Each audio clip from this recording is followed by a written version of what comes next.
Greetings, players! The 8.1 update is going to add to your motor pools the vehicles of the first tank-building nation. In this episode, we will take a closer look at their features.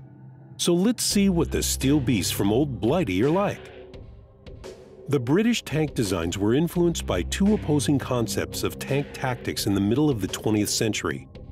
The first and more traditional point of view was the use of tanks on the battlefield to support the infantry. The infantry tanks have excellent armor and a poor cannon as well as slow speed. You've already met the best examples of such vehicles. These are the famous heavy tank Churchill, the medium tank Matilda II, and the light tank Valentine. From this point on, you'll have the option to equip your old friends with more serious weapons and equipment. You will obtain a new perspective on them, and you'll see the development of the infantry tanks concept in your garage.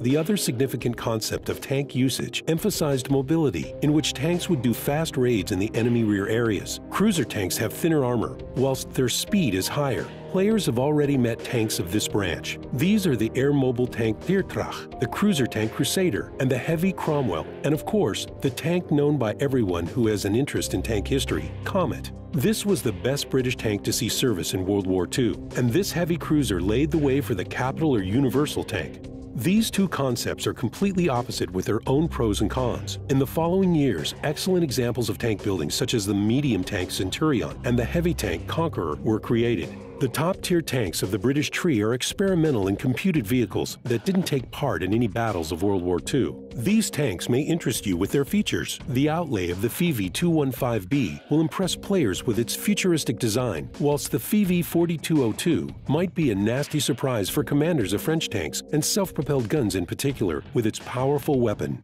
In the following episodes, we are going to take a closer look at the history of tank building in the United Kingdom. We will tell you about lots of tactical uses for each tank of this tree on the battlefield. In addition, we will tell you about changes that you will see in the next update.